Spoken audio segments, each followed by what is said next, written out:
Feminismoa zari garela dozenaka galdaka oztar elkartu ziren pasaden ostiralean herrian izan den azken eraso matxista gaitzesteko. Galdakaoko zenbait talde feministak deitu zuten elkarretaratzea eta udalak ere deialdiarekin bat egin zuen.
Osakidetzara salto eginez, Osakidetzak 4 urterako lankidetza hitzarmena sinatu zuen iragan ekainean Donostiako, Gasteizko eta Bilboko elizbarrutiekin, arreta espiritual eta erlijiosoko zerbitzua emateko.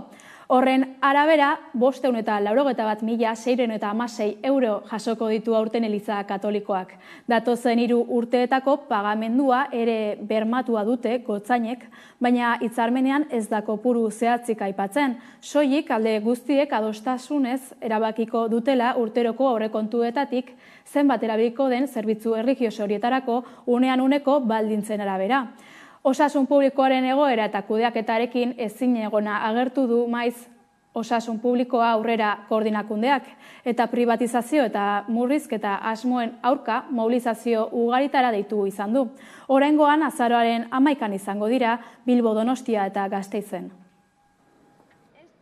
Osasun publikoa aurrera plataformak Osakidetzako arduradunen arduragabekeria salatu du zerbitzuan egindako murrizketak eta privatizazioak gogoraraziz. Osasun zerbitzu publikoaren kalitatea hobetzea larrikatzeko manifestazioak burutuko dituzte larunbatean azaroaren 11an. Bilbon eta Gasteizen goizeko 12etan izango dira eta Donostian arratsaldeko 5etan.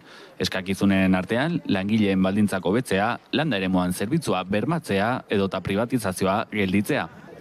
Kudeaketa pribatua baimentzen duen 15/87 legea indargabetzea. Itxaron zerrendak itunekin, aparteko orduekin edo klinika pribatuekin ez murriztea. Beharrezkoa da kudeaketa demokratizatzea maila guztietan herritarren partaidetzarako eta kontrolerako egitura sortuz. Azkenik, herritarren hizkuntza eskubideak bermatu behar dira osasun zerbitzuetarako sarbidean. Osasun publiko aurrera plataformarekin batera, 75 eragile, auzo elkarte eta sindikatu atxiki dira larunbateko manifestaziora. Nafarrora begira jarriz, Carrefour kateari boikote egitea eskatu dute Iruñean Israelekin duen loturagatik eta Palestinari elkartasuna adierazteko. Kate honek Israelgo Elektra Consumer eta Jenot Bitan enpresekin akordioak ditu eta kate horiek lurralde okupatuetan kokatzen diren kolonietan presentzia dute. Palestinak Israelen esku jasaten ari duen egoera egiazki jasanezina da. Asko eta asko dira munduko bertze puntetatik genozidioaren aurka agertu direnak. Bai sare sozialetan, bai eskualde zein herrialdeetan manifestazioak eta kontzentrazioak egiten. Horien artean, asteburu honetan Iruñean boikot, desinbertsioak eta zigorrak taldeko kideek kontzentrazioa egin dute Israel Palestinan egiten ari den genozidioa salatzeko. Iruñeko Mendebaldeako auzoan dagoen Carrefour merkatalgunean. Gaur etorri gara ona Carrefour aurrean boikot kanpaina bat egiteko 2022tik Israelgo kolonietan dendak sartzen ari dituelako eta orduan apartheidaren konplize delako. Eta horren aurrean salaketa bat egiteko.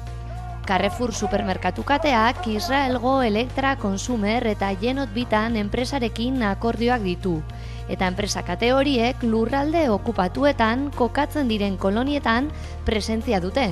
Eta beraz, horregatik asteburuko kontzentrazioa Iruñeko Mendebaldea auzoan. Behin Palestinari elkartasuna adierazteko keinuak aipatuta, Gernika Palestina deialdi herritarrak astearte arratsalderako herrietako udaletxe parean mobilizazioak deitu ditu. Gaur jakinarazi dute 107 herritan antolatu dituztela, arratsaldeko 7etan esan bezala. Goizean, unibertsitateetako kanpusetan mobilizatuko dira, eta bestetik alderdi politikoek ere bat egin dutela jakinarazi dute Euskal Herria bere elkartasuna adierazteko erne dagoela nabarmenduz.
Albiste on batekin gatoz oraingoan, Neolito aroko gerrate baten zantzuak aurkitu dituzte Araban.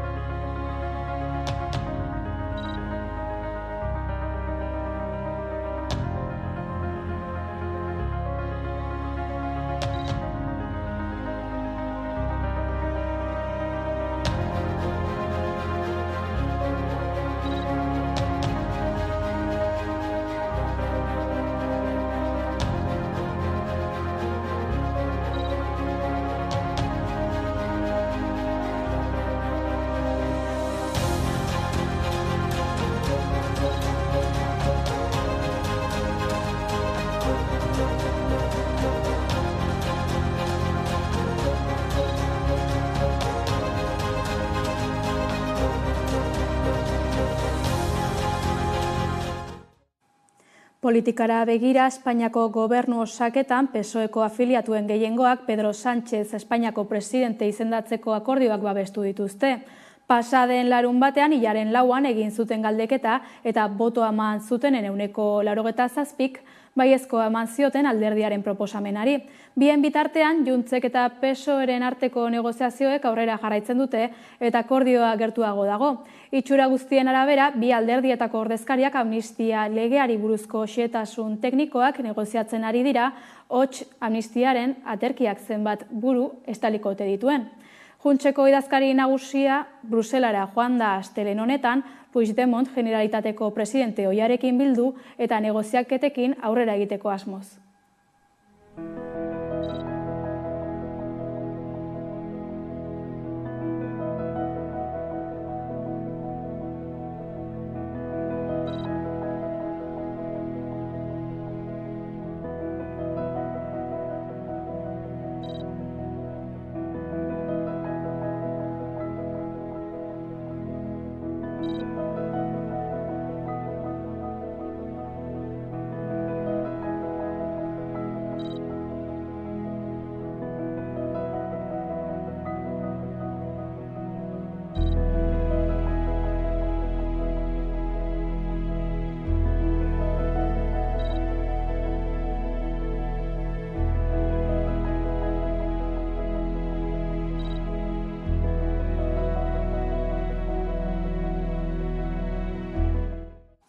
Politika kontuekin jarraituz, Xabier Zumalde hilda etako lehen arduradun militarretako bat.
Ekonomian badugu berririk, Eusko Jaurlaritzak 60 milioi euroko diru sarrerak izango ditu banku gordailuen interesengatik.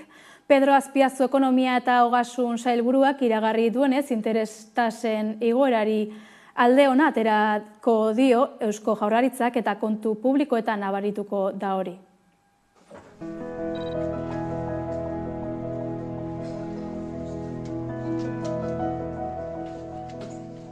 Ziurgabetasun globalen testuinguru honetan, aurrekontua gure zerbitzu publikoak mantentzeko eta hobetzeko euskarri eta bermatzaile bihurtzen da. Pertsonekin, garapen ekonomikoarekin, enpleguarekin eta planetaren zaintzarekin konprometitutako etorkizuna eraikitzea helburu hartuta. Azaroan 9 EH Bildu, Elkarrekin Podemos, PP eta Ciudadanos gonbidatuko ditut lehen kontraste txandara aliantza posibleak aztertzeko. Badakit, ez dela erraza urte honetan babesak lortzea, baina konfidantza dut guztiok jakingo dugula egoera eskatzen dutuen mailan egoten.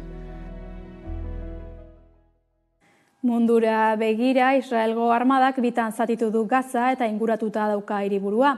Trope kontrolpean dituzte zerrendaren iparraldea eta hegoaldea komunikatzeko eremu guztiak. Eta armadak atzo gauean jakinarazi zuenez erabat inguratuta dauka Gaza hiria. Israelgo zenbait hedabidek aurreratu dute armadak hurrengo 48 orduetan hirira sartzeko asmoa duela. Nazio Batuen erakundearen laguntza humanitariorako agentziek berehalako sueten humanitario bat eskatu diote Tel Avivi, ezohiko agiri batean argitaratu dutenez. Ia 10.000 palestinar hil dira.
Kirolean, Basque CrossFit txapelketaren bigarren edizio arrakastatsua izan da asteburuan.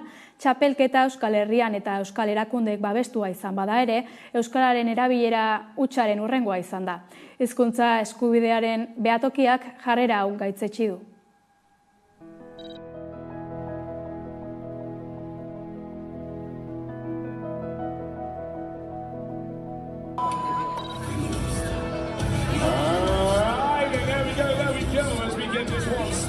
Your RX team's category out on the competition floor. Astrid comenzarán con 12 legles rock climb. Tenemos a los atletas RX en pista. 20 equipos disputando la final aquí en el básquet CrossFit Chapelqueta.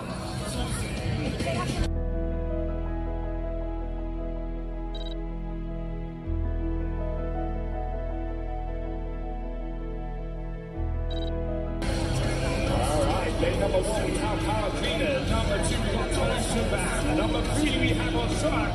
Lane number 4, there's Andres Aini. Number 5, Cheese and Rhino. Number 6, that's Altroneta. Number 7, 4 Columbus. Number 8, we have Hold God and Kirakara.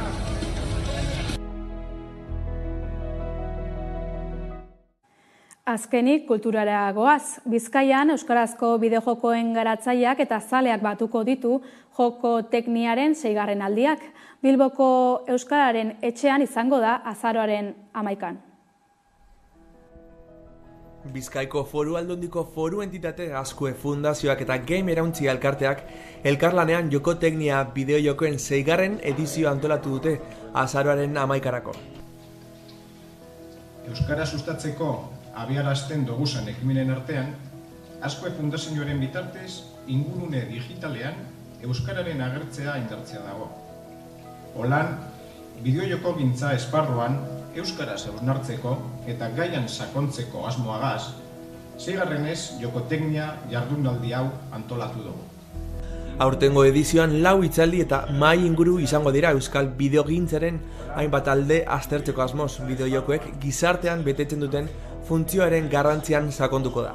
Hau da, euskaldunok zer daukagu esateko bideojoko gintzaren inguruan. Gure begirada izango da aurtengo gaia, aurtengo gidoia edo lerroa, eta gainera begirada edo ikuspuntu ezberdinetatik. Akademia egongo da, ikerlariak egongo dira, baina baita eduki sortzaileak eta garatzaileak. Bada ere, bideojokoek hezkuntzan egindako ibilbidea errepasatuko da bideojoko garatzaile eta ekoizle baten bizipenak, esperientziak eta sormen prozesuak partekatzeaz gain. Pero también para ahondar un poco más en lo que significan los videojuegos, en lo que hay aquí en Bizkaia y en Euskal Herria. Orduen ekintza mota kopuru oso handizeko gule esan lehike, eta zorionez hori handitzen doa, bai, esazten doa. Eta orduen bai, nik izango neke denporiegaz, 2014 ez egin honetan, eta evoluzio oso positiboak dugule, eta holan jarraitzeko asmoa deko.